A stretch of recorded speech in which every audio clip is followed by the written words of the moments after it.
वैसे ही परमात्मा के हम सब लोग खिलाड़ी हैं, और जब वो हमको उन्नति करते देखता है बड़ा प्रसन्न होता है, उसको बड़ा आनंद आता है कि अरे मेरा जीव अपनी शक्ति को जागृत करके और आगे बढ़ने का प्रयत्न कर रहा है। इसलिए वेदांत दर्शन ने जीव को स्वतंत्र करता ऐसा भी माना कि वो अपनी शक्ति से ही बहुत बड़ी शक्ति का अर्जन करके और भगवान के तुल्य हो सकता है। तो उन्होंने कहा विद्या ही का ब्रह्म गति प्रदाया, जो ब्रह्म की गति को प्रदान करती है, जो ब्रह्म तक ले जाती है, जो जीव भाव का विस्मरण कराती है, जो मानव की सोई हुई प्रतिभा और शक्ति को जागृत करती है, वह ब्रह्म विद्या है। और कितने लोगों का उद्धार हुआ है। सन्यासियों के लिए केवल नहीं है ब्रह्म विद्या, गृहस्थों के लिए है, व्यापारियों के लिए है, लौकिक जीवन में काम करने वालों के लिए है। इसलिए स्वामी रामतीर्थ तो कहा करते थे कि वेदांत जंगल में रहने वालों की वस्तु नहीं है, ये तो व्यावहारिक वेदांत है कि व्यवहार में रहकर आप परिस्थितियों से लड़ते हुए और अपने स्वरूप को कैसे समझ सकते हैं, परिस्थितियों का आपके ऊपर प्रभाव न हो, संघर्षों में आप अपने स्वरूप का स्मरण रख सकें, विवेक आपका इतना जागृत रहे कि आप न्यायपूर्ण लोगों के साथ व्यवहार कर सकें। यह ब्रह्म विद्या केवल मोक्ष नहीं दिलाती, बल्कि ये ब्रह्म विद्या मानव के जगत बंधन में व्यावहारिक जो कठिनाइयां आती हैं उनसे भी छुटकारा दिलाती। और ये मोक्ष की इच्छा तो सबकी है। मैंने अपने एक पूर्व प्रवचन में कभी कहा था, मुझे छोटे बच्चों को मिलने की बड़ी इच्छा रहती। एक बार मैं एक सरस्वती शिशु मंदिर में चला गया, वहां जाने के बाद मैंने देखा ये ब्रह्म गति प्राप्त करने की इन बालकों की इच्छा है कि नहीं, जरा देखें तो सही। तो उन बालकों से मिलकर मैंने पूछा कि अलग अलग बच्चे से पूछा मैंने, तुम ये बताओ कि तुमको इस विद्यालय में आने के बाद, स्कूल में आने के बाद सबसे ज्यादा अच्छा कब लगता है? मैंने मन में ये सोचा कि ये कहेंगे कि जब हमको यहां चॉकलेट दी जाती है तब अच्छा लगता है। मैंने सोचा कोई ये कहेगा कि जब हम खेलते हैं तब अच्छा लगता है। लेकिन अलग अलग बच्चों से बात करने के बाद बड़ा विस्मय हुआ। पांचों बच्चों का उत्तर एक था, महाराज जब छुट्टी की घंटी बजती है तब हमको बहुत अच्छा लगता है। मैंने कहा देखो मुक्ति की कैसी इच्छा है। बालक भी बंधन नहीं चाहता है, उसके बंधन का घेरा छोटा सा है और उसमें से वो निकलकर अपने वात्सल्यमयी मां के पास जाना चाहता है। जीव के घेरे बहुत हैं, वो भी ब्रह्म विद्या के द्वारा सारे बंधनों को तोड़कर ब्रह्म ही बनना चाहता है। इसलिए संसार में सर्वश्रेष्ठ विद्या ब्रह्म विद्या ही हो सकती है। विद्या ही का ब्रह्म गति प्रदाया। भगवान आदि शंकराचार्य ने कहा अरे सच्ची विद्या तो वही है जो मानव को वस्तु रहने पर भी आनंदित करे और मानव के पास वस्तु न हो तो भी आनंदित करे। क्योंकि पदार्थ से आनंद आया तो जड़ के साथ आनंद है, और यदि जड़ छूट गया तो हम भी जड़ हो जाएंगे। लेकिन पदार्थ जड़ होने पर भी यदि कभी कम और ज्यादा भी हो जाएं तो मानव के चैतन्य पर उसका प्रभाव न पड़ने पाए, यही तो ब्रह्म विद्या की सबसे बड़ी उपलब्धि। नहीं तो इस देश में से ब्रह्म विद्या का विचार तो कब का ही समाप्त हो गया होता। यदि ये लौकिक जीवन में व्यक्तियों को सहायक न होती तो निश्चित रूप से ब्रह्म विद्या के मानने वाले, जानने वाले, साधना करने वाले, अध्येता, ये सब लोग, उनकी संख्या कम हो जाती। लेकिन ब्रह्म विद्या पर लोगों का विश्वास बढ़ रहा है। जब स्वामी चिन्मयानंद जी महाराज अंग्रेजी में प्रवचन करते थे तो ब्रह्म विद्या की बात करते थे, लाखों लोग सुनते थे। आज भी जिन जिन संप्रदायों के श्रेष्ठ आचार्य हैं, जहां अपनी बात कहते हैं उनके पास लोग केवल ब्रह्म विद्या में वे पारंगत होने का प्रयत्न कर रहे हैं अथवा वे पारंगत हैं ऐसा मानकर ही लोग उनके पास जाते हैं। मैंने कहा कि ब्रह्म विद्या में किसी एक जाति का तो अधिकार है नहीं, वो तो सब किया जो इसको पाना चाहे। दिगंबर जैन समाज में स्वामी विद्यानंद जी मुनि महाराज जी हैं, हजारों लोग उनको सुनते हैं। अभी गुजरात में मैंने देखा बंधु त्रिपुटी के 3 बंधु हैं, जैन बंधु मुनि, हजारों लोग उनको सुनने आते हैं। उनके पास कोई वस्तु नहीं और लौकिक परिग्रह तो वो लोग कर ही नहीं सकते। जो मुनि होते हैं उनका तो बड़ा कायिक तप है। हम सब लोगों ने कहा तो आश्रम बनाने की सुविधा है, लेकिन वो लोग तो बनाते नहीं। लेकिन जब उनके पास लोग जाते हैं तो क्यों जाते हैं? इसलिए कि ये ब्रह्म की गति, ईश्वर की गति, अंतरात्मा की गति में निरंतर विचरण करने वाले साधु पुरुष हैं। इसलिए इनके पास बैठने से जो प्रकाश मिलेगा वो अंधकार के तोड़ने में सहायक होगा। भगवान आदि शंकराचार्य ने कहा विद्या ही का ब्रह्म गति प्रदाया। दूसरा प्रश्न किया गया दूसरे सन्यासी ने कहा, बोधो ही को यस्तु विमुक्ति हेतु हो। कहा बोधा, वास्तव में ज्ञान क्या है? उन्होंने वही उत्तर दिया, यस्तु विमुक्ति हेतु, जो मुक्ति दिलाने में सहायक हो वही ज्ञान, वही बोध। कई बार ऐसा लगता है कि आदमी के पैर कीचड़ में फंस गए और कीचड़ में फंसने के बाद वो उनको धोना चाहता है। गांव में कई बार ऐसा होता है, आदमी गया और गली में से जा रहा है, बरसात के दिन है, पैर में लग गई मिट्टी, कांदो लग गया, कीचड़ लग गया।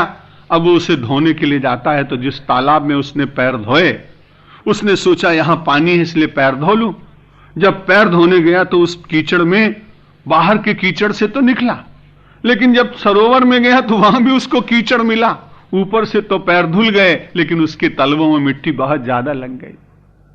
गोस्वामी तुलसीदास जी महाराज ने कहा, छूटा ही मल की मल ही के धोए, और घृत की पावो कोई बारी बिलोए।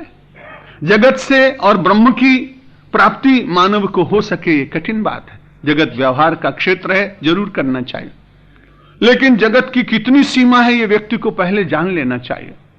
जगत के जितने पदार्थ हैं वो आपको सुख तक ले जाएंगे और बहुत दूर तक ले जाएंगे, क्योंकि आदमी बहुत दूर तक खोजता हुआ गया। आपको स्मरण है, बैलगाड़ी पे चलता था, उसने कहा कि नहीं, सुख इससे ज्यादा कहीं ऊंचा होना चाहिए, तेजी से चलने से मिलेगा। साइकिल आ गई, साइकिल पे चला सुख ढूंढने के लिए, तो कहा नहीं, इससे तेज चलना चाहिए।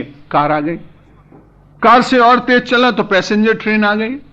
पैसेंजर ट्रेन से उसने सोचा कि नहीं ये गति कम है, एक्सप्रेस ट्रेन आ गई। एक्सप्रेस से चलने लगा तो बोला नहीं, राजधानी आनी चाहिए, राजधानी आ गई। जब धरती पर नहीं मिला तो उसने कहा चलो डकोटा से चलें, डकोटा में नहीं मिला। 737 में नहीं मिला, 747 में नहीं मिला, 747 400 आ गया, अब भी नहीं मिल पाया। तब कैप कैनेडी वालों ने कहा कि नहीं, यहां सुख नहीं भाई, चलो अब और ऊपर चलेंगे। तब वो स्पेस में चले गए। नाइल आर्मस्ट्रांग चला गया, वेलेंटिना तेरेस्कोवा चली गई, वो मॉस्को से गई और ये कैप कैनेडी से गए।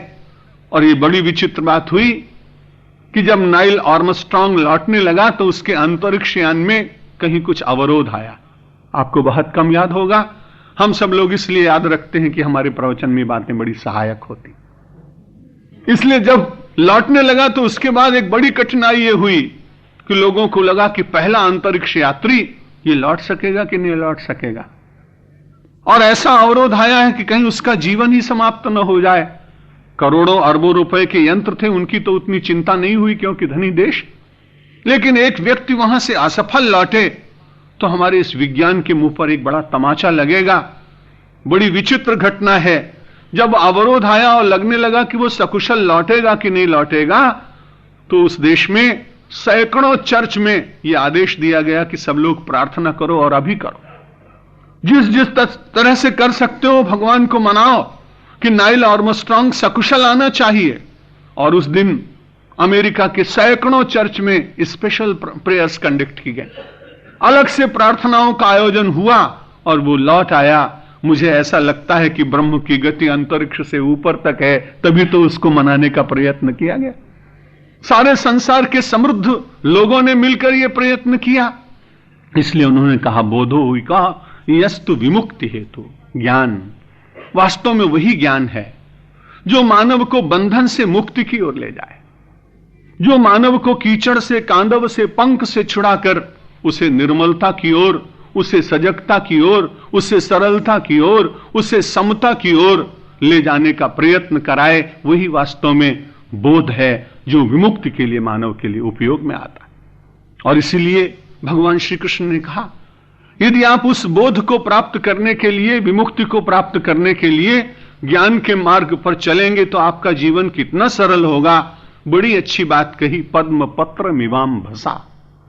जैसे आपने देखा है कमल के फूल यहां खूब आते हैं, और आपने पुकुर में, अपने तालाबों में देखा है कि कैसे कमल के फूल खिलते हैं, और उसमें कमल का पत्ता बड़ा स्पष्ट दिखाई पड़ता है। लेकिन कितना भी पानी बढ़ता जाए, कितना भी पानी बढ़ता जाए, वो पानी के द्वारा दबता नहीं।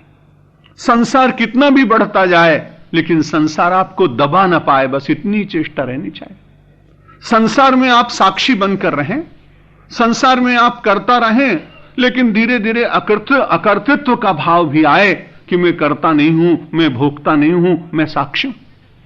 ये जब ब्रह्म दृष्टि मानव के जीवन में आने लगती है तो विमुक्ति का मार्ग अपने आप ही खुलने लगता है। एक दिन की घटना, वर्षा बहुत हुई। वर्षा जब बहुत हुई तो बहुत सारी वर्षा होने के बाद मेघ जब छिन्न भिन्न हुए तो उस समय कमल के पत्र के ऊपर 10, 20, 50 पानी के बूंद दिखाई पड़े। जब पानी के बूंद दिखाई पड़े तो आज सरोवर बड़ा प्रसन्न हुआ। उसने कहा, रोज तुम मेरे ऊपर शासन करते हो, आज मैं तुम्हारे ऊपर बूंद बनकर बैठा हूं, मैं शासन करता हूं।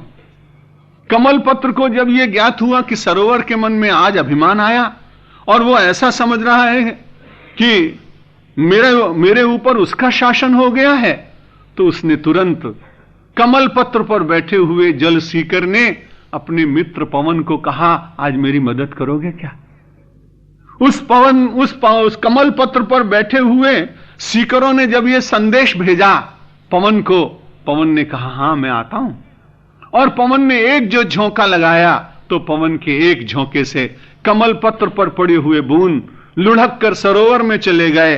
कमल पत्र ने पूछा, सरोवर तुम फिर से मेरे ऊपर शासन करोगे क्या?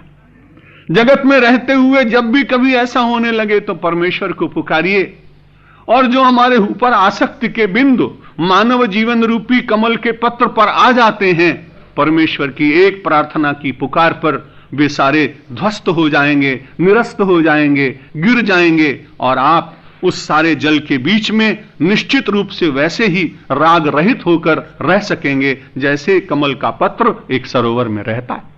विद्या ही का ब्रह्म गति प्रदाया, बोधो ही को यस्तु विमुक्ति हेतु। बोध क्या है? ज्ञान क्या है? जो विमुक्ति का हेतु है, जो विमुक्ति का कारण है। कई बार आप देखते हैं तंत्र, कई बार आप देखते हैं मंत्र, कई बार आप देखते हैं साधनाएं। बड़ी विचित्र है समाज, कई बार भ्रम में पड़ जाता है।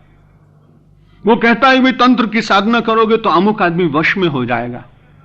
दूसरा व्यक्ति कहता है तंत्र की साधना करोगे तो तुम्हारे भीतर इतनी शक्ति आएगी कि तुम चमत्कार दिखाने लगोगे। ये बड़ी विचित्र बात है। वास्तव में धर्म और अध्यात्म चमत्कार और बाह्य वस्तुओं को स्वीकार नहीं करता। यदि चमत्कार ही देखना हो तो आप विचार करिए कि परमात्मा की ये सारी सृष्टि चमत्कार है कि नहीं? आप स्वयं उस चमत्कार के अंग हैं कि नहीं? इसलिए चमत्कार नहीं बल्कि मानव को आत्म साक्षात्कार मिले, इसलिए ब्रह्म की विद्या है। चमत्कार कुछ लोगों के लिए हो सकते हैं जो समाज को आकर्षित करना चाहते हो। मैं उन महापुरुषों की आलोचना नहीं करता, निंदा नहीं करता, लेकिन सामान्य व्यक्ति अपने जीवन की धारणाओं में कई बार अव्यवस्थित हो जाता है, उसके जीवन में भ्रम आने लगते हैं। इसलिए वास्तविक चमत्कार तो यही है कि हम उस बोध को प्राप्त करने के लिए वे साधनाएं करें जो विमुक्ति की ओर ले जाती हैं, जो बंधन से रहित मानव को करती हैं। रामकृष्ण देव बैठे हुए हैं पंचवटी में, आज दक्षिणेश्वर गया था। उनके पावन कक्ष में प्रतिवर्ष जब जब आता हूं 10-5 मिनट बैठकर 1-2 माला जपता हूं, ध्यान करता हूं, मुझे बड़ी नई प्रेरणा मिलती। रामकृष्ण देव अपने काल में बैठे पंचवटी में, एक महात्मा आ गए। उन्होंने कहा, महाराज मैंने तो बड़ी सिद्धि प्राप्त की है। कहा, क्या सिद्धि है आपके पास? उन्होंने कहा, चलो घाट पर, मैं अभी पानी के ऊपर चलकर दिखाता हूं। और वो अपनी खड़ाऊं पहनकर पानी के ऊपर चलने लगे। बहुत दूर तक चले गए, नदी भी पार कर ली, वापस आ गए। रामकृष्ण देव खड़े रहे। थोड़ी देर के बाद एक नौका आई और उसमें 20 आदमी बैठे हुए थे। रामकृष्ण देव ने उन्हीं महात्मा के सामने पूछा, भाई तुम लोग नदी पार करके आए हो, कितना कितना पैसा तुमने दिया? बड़ा सस्ता जमाना था। सबने कहा, बाबा ये नाविक बड़ा अच्छा है, ज्यादा नहीं लेता, हम लोग केवल 2-2 पैसे दे करके आए हैं। रामकृष्ण देव ने कहा, भाई तुमने सिद्धि तो पाई लेकिन 2 पैसे वाली पाई, ये तो बैठकर आए और तुमको तो खड़े खड़े चलना पड़ा। इसलिए चमत्कार बड़ी अच्छी बात है, लेकिन उसका आध्यात्मिक क्षेत्र में मूल्य क्या है? उससे क्या परमात्मा प्रसन्न होते हैं? जगत प्रसन्न हो जाएगा। हो सकता है कि उसके द्वारा थोड़ा सा यश भी मिल जाए, लेकिन संसार में कितने कितने यशस्वी पुरुष हो गए। सब इतिहास के छोटे छोटे पन्नों में 2-2 पंक्तियों के भीतर लिखे जाते हैं बाद में। कोई कोई ऐसा होता है जो अपने लिए ग्रंथ लिखा पाता है, क्योंकि इतिहास जैसे बढ़ता जाता है, नामावली और चरित्र बढ़ते जाते हैं, इतिहासकार की विवशता होती है, वो पुरातन को छोटा करता जाता है, नवीन को थोड़ी वृद्धि देता जाता है। यदि हम ये माने कि उस चमत्कार के द्वारा यश मिलेगा तो थोड़ा मिलेगा, लेकिन उससे मानव को अपनी अंतरात्मा का ज्ञान, बंधन से मुक्ति का अवसर, दिव्य जीवन के दिव्य अधिकार, वो रसानुभूति उसे मिल पाएगी, ये कहना बहुत कठिन। और ये माना गया रसो वैसा, दुनिया में जितने रस हैं उनमें से सबसे अधिक जो बंधन से मुक्ति की ओर चलने के बाद जो ब्रह्मानंद रस है, वही वास्तव में सबसे बड़ा रस है। उस रस की प्राप्ति करने के लिए मानव जीवन मिला, पशु को तो यह अधिकार है ही नहीं। वो तो बेचारा जैसे आप रखें वैसे रहता है। और कोई व्यक्ति ये कहे कि नहीं साहब, सुविधा प्राप्त करने के लिए मानव जीवन है, एक नया दर्शन चला। लोग कहते हैं कि लोगों की सुविधाएं बढ़ाओ, क्योंकि मनुष्य जीवन में यदि सुविधाएं नहीं मिलेंगी तो फिर कब मिलेंगी। मेरे जैसा सामान्य मति वाला व्यक्ति इस बात से सहमत नहीं हो पाता। इसलिए नहीं हो पाता कि सुविधाएं मिलने से मानव श्रेष्ठ हो, तब तो कई बार आपको द्वितीय पंक्ति में आ जाना पड़ेगा। जब मैं पहली बार सन 65 में लंदन गया, डॉक्टर जीवराज मेहता हमारे इंडियन हाई कमिश्नर थे वहां, बड़े प्रेम से उन्होंने मेरे प्रवचन कराए। बिल्कुल पहली बार पश्चिमी देश में गया था, बड़ा कुतूहल था सब कुछ देखने का, इतनी सफाई, इतनी व्यवस्था से लोग चल रहे। अब उसी कुतूहल के बीच में किसी आदमी ने मुझे बताया, ये दुनिया की सबसे बड़ी महंगी कार है, इसको रॉल्स रॉयस कहते हैं। मैंने उसको देखा, उस समय पूछा तो बोले उस समय 10 लाख की थी, अब 40 लाख की होगी। मैंने कहा बड़ी अच्छी बात है भाई, अब जब मैं लौट के जाऊंगा तो हिंदुस्तान के लोगों को बताऊंगा कि मैं सबसे बड़ी महंगी कार देख के आया। लेकिन अब तो मेरा कुतूहल और बड़ा, फुटपाथ पे खड़ा था। हमारे यहां जो ड्राइवर होता है, शोफर होता है, वो आगे बैठता है, जिनकी गाड़ी होती है वो लोग प्रायः पीछे बैठते हैं, यही परंपरा अपने देश में। अब मुझे ऐसा लगा कि जो चलाने वाला व्यक्ति है वो बहुत अच्छी उसकी पर्सनैलिटी, सोने के हाथ में चेन, उसके रोलेक्स घड़ी, बहुत अच्छे कपड़े। अब मैंने सोचा कि इसके पीछे जो सेठ जी बैठे होंगे जरा उनको देखूं। जिज्ञासा और बढ़ी, कुतूहल और बढ़ा, बड़ी निराशा हुई। पिछली सीट पर कोई व्यक्ति नहीं बैठा था, एक बड़ा बलवान श्वान बैठा था, और कभी अपना मुंह बाहर करता था और कभी बाहर कर लेता था। जो लोग ये कहते हैं कि सुविधा बढ़ा देने से मानव का जीवन सार्थक हो जाएगा, आप विचार करिए, वो पशु वहां का यदि आ जाए और हमारे ऐसे चिंतकों से पूछे तो उनसे कहेगा कि आप बड़े हैं कि हम बड़े। इसलिए मानव को सुविधा निश्चित रूप से मिलनी चाहिए, इसमें दो मत नहीं, लेकिन सुविधा ही जीवन का साध्य है और परम लक्ष्य है। यदि ये दर्शन दिया जाएगा तो भारतवर्ष की संस्कृति पर बहुत बड़ी गहरी चोट होगी। गरीब आदमी को सुविधा मिलनी चाहिए, मकान मिलनी चाहिए, औषधि मिलनी चाहिए, शिक्षा मिलनी चाहिए, बहुत अच्छी बात, लेकिन इतने से ही जीवन की चरितार्थता मिल जाएगी, कृतकृत्य हो जाएगा। और यही प्राप्तव्य है। यदि ये दर्शन हो तो हमारे पूर्व ऋषियों के दर्शन से बिल्कुल भिन्न दर्शन होगा। ये चार्वाक का दर्शन हो सकता है, जहां वो कहता है कि खाओ पियो और जीवन का आनंद लो, लेकिन चार्वाक के दर्शन को हमने स्वीकार नहीं किया। हमने उसे माना कि एक दार्शनिक विचार है, लेकिन वो स्वीकृत विचार नहीं हुआ। स्वीकृत विचार तो यही हुआ, त्यागे नहीं के अमृतत्वम आनशुहु। उपनिषद के ऋषि ने पूछा, बोध किससे प्राप्त होगा? बोधो ही कहा, यस्तु विमुक्ति हेतु। जो सारे ज्ञान वही है जो विमुक्ति का कारण हो, और उस विमुक्ति के कारण में उपनिषद के ऋषि ने कहा, भाई यदि अमृतत्व की प्राप्ति करनी है तो भगवान श्री कृष्ण ने भी कहा, रागात शांति अनंतरम नहीं कहा। आपने कई बार गीता पढ़ी सुनी है, वाक्य वास्तव में बड़ा प्रेरक है और विचारणीय। भगवान श्री कृष्ण ने कहा, त्यागात शांति अनंतरम। त्याग के द्वारा मानव को शांति मिलती है, राग के द्वारा मानव को शांति नहीं मिलती। आज के बहुत सारे विचारक मानव के मन में पदार्थों का राग जगाकर इस देश की जो त्यागपरक संस्कृति है उससे लोगों की श्रद्धा तोड़ रहे हैं। और यदि एक बार आस्था और श्रद्धा टूट जाए तो उसको जोड़ना बहुत कठिन होता है। मकान जुड़ जाते हैं, सड़कें जुड़ जाती हैं, पुल जुड़ जाते हैं, लेकिन यदि आस्था और श्रद्धा टूट जाए तो उसको जोड़ने में सदियां लग जाती हैं। उसमें कई महापुरुषों को आकर अपना पूरा जीवन लगाना पड़ता है। पूरे जीवनदानी समाज को एक ही दृष्टि से निरंतर प्रयत्न करना पड़ता है इसलिए भगवान शंकराचार्य से लेकर बुद्ध महावीर से लेकर कपिल कणाद से लेकर महात्मा गांधी और विनोबा तक हम सब लोगों को एक बात उन्होंने सिखाई कि अपने सुख का समाज के हित में बलिदान करते हुए जो शेष बचे उसका उपभोग करोगे तो तुम्हें आनंद की प्राप्ति होगी। बार बार ये कहा, यदि बंधन से मुक्ति की ओर चलना है और बोध प्राप्त करना है तो बहुत अच्छा विचार दिया, त्यजेदेकम कुलस्यार्थे ग्रामस्यार्थे कुलम त्यजेत। एक का भला हो रहा हो और उसके सामने कुल हो तो कुल के भले के लिए एक व्यक्ति को अपना स्वार्थ छोड़ना चाहिए। त्यजेदेकम कुलस्यार्थे, कुल के कल्याण के लिए एक को अपना सुख छोड़ना चाहिए। और ग्रामस्यार्थे कुलम त्यजेत, और गांव की भलाई हो रही हो तो एक परिवार को यदि कम सुख मिल रहा हो तो अपने सुख का, अपने परिवार के सुख का बलिदान करना चाहिए। त्यजेदेकम कुलस्यार्थे ग्रामस्यार्थे कुलम त्यजेत, और ग्रामम जनपदस्यार्थे, और पूरे गांव का हित बलिदान हो रहा हो, कम मिल रहा हो लेकिन पूरे जनपद को सुख मिल रहा हो तो उस गांव को सहन करना चाहिए। आज बड़ी कठिनाई है, वो व्यक्ति कहता है ये गांव में नहीं जाने दूंगा, फाजिल का वहां नहीं जाने दूंगा, नदी का पानी वहां नहीं जाने दूंगा, कावेरी मेरी है। जो देश निरंतर सारी नदियों को अपने घर में रोज बुलाता है, वहां का नागरिक नदी के पानी पर, धरती के छोटे खंड पर, खंडित देश में और देश को खंडित करने का जब प्रयत्न करते हैं तब भारत माता को कितना कष्ट होता होगा, आप विचार कर सकते।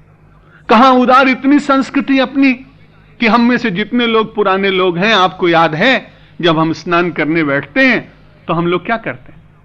हम लोग जब स्नान करने बैठते हैं तो अपनी बाल्टी में, अभी भी अच्छे घरों में प्रार्थना करते हैं स्नान करते समय, गंगे च यमुने चैव गोदावरी सरस्वती नर्मदे सिंधु कावेरी जलेस्मिन सन्निधिम कुरु। कहां कावेरी और कहां सिंधु, कहां गंगा और कहां यमुना, लेकिन भारत की राष्ट्रीय एकता का चिंतन करने वाला अपने स्नान घर में अपनी बाल्टी के भीतर भारत को एक देख रहा है और वो ये कहता है गंगे च यमुने चैव गोदावरी सरस्वती, हे समस्त सरिताओं जलेस्मिन सन्निधिम कुरु, मेरे इस बाल्टी के जल में तुम सब आ जाओ। और उसके बाद वो लोटा अपने सर पे डालता है, उसको लगता है सारी सरिताएं, ये समग्र भारत मेरा अभिषेक कर रहा है।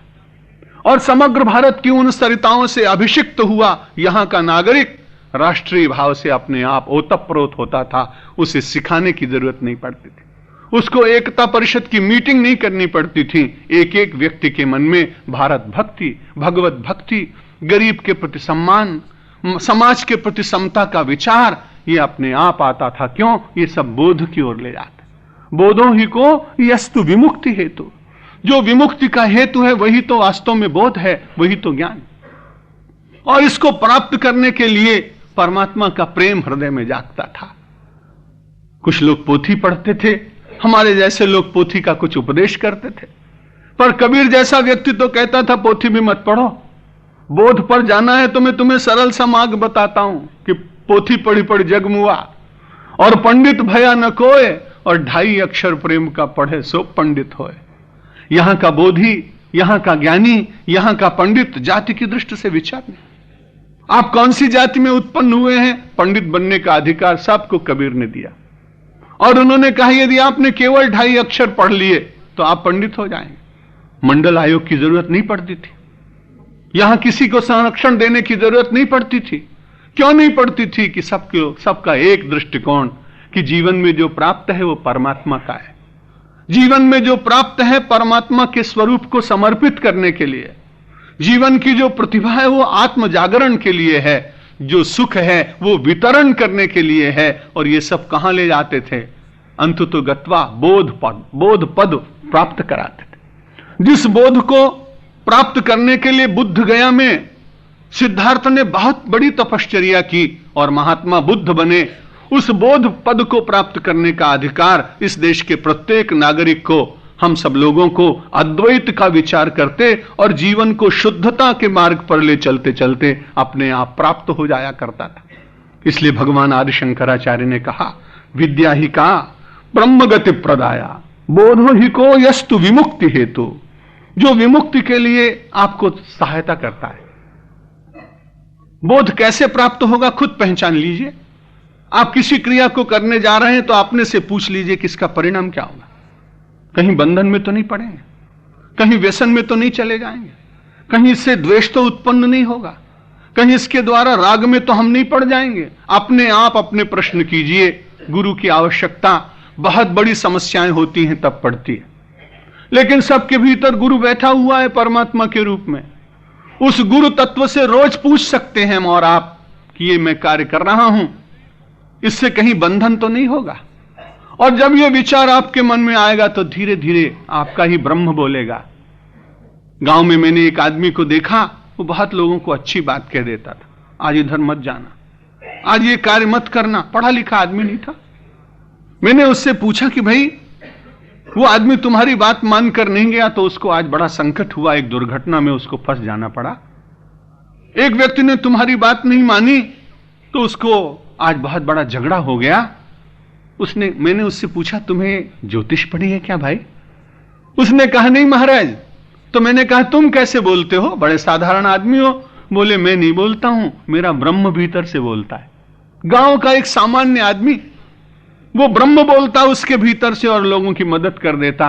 भाई ब्रह्म वहीं बोलता है ना जहां पवित्रता होती, ब्रह्म वहीं बोलता है जहां सात्विकता होती है, ब्रह्म वहीं अपनी ध्वनि को प्रकट करता है जहां उसको लगता है कि मुझे प्रकट करना चाहिए। हम सब लोग परमात्मा के अंश हैं अथवा परमात्मा के रूप ही। जब ये दोनों अधिकार मुझे और आपको मिले हों तो हमें रोज देखना है कि वो विद्या जगत की जरूर पढ़िए, लेकिन जगत की विद्या के पढ़ने के साथ वो ब्रह्म विद्या भी पढ़नी चाहिए जो मानव को बंधन से मुक्ति की ओर ले जाती। वे साधन करने चाहिए जो विमुक्ति के हेतु हैं और जो मानव को बोध पथ पर, ज्ञान पथ पर अपने स्वरूप का दर्शन करा देते हैं। और अपने इस दर्शन को कराने के लिए जीवन बहुत बड़ा है, जीवन बहुत छोटा है। कोई कह नहीं सकता है बहुत वर्ष तक कोई व्यक्ति जिए तो 100 वर्ष तक जिए, कोई प्रारब्ध में आयु की रेखा कम हो तो थोड़े में ही चला जाए, लेकिन उसका आधार रहना चाहिए भगवान के साथ जुड़ा हुआ। और वो हम सब लोग अपने पुरुषार्थ से तो अपने जीवन की नौका को चलाएं, ये तो बहुत अच्छी बात, लेकिन पुरुषार्थ के साथ अनुग्रह के बिना काम चलता नहीं। इसलिए अनुग्रह के लिए भगवान से कहना पड़ेगा, भगवान मेरी नैया उस पार लगा देना, अब तक तो निभाया है आगे भी निभा लेना। दल बल के साथ माया घेरे जो मुझे आकर, तो देखते न रहना झट आके बचा लेना। भगवान मेरी नैया उस पार लगा देना। संभव है झंझटों में मैं तुमको भूल जाऊं, पर नाथ कहीं तुम भी मुझको न भुला देना। भगवान मेरी नैया उस पार लगा देना। तुम देव मैं पुजारी, तुम इष्ट मैं उपासक, यह बात अगर सच है सच करके दिखा देना। भगवान मेरी नैया उस पार लगा देना। अब तक तो निभाया है आगे भी निभा लेना। शंकर भगवान की, रामचंद्र भगवान की, कृष्णचंद्र भगवान की, जगदम्बे माता की, पवन सुत हनुमान की, सनातन धर्म की, सब धर्मों की, सब संतों की, भारत माता की। ओम नमः पार्वती पतये हर हर महादेव।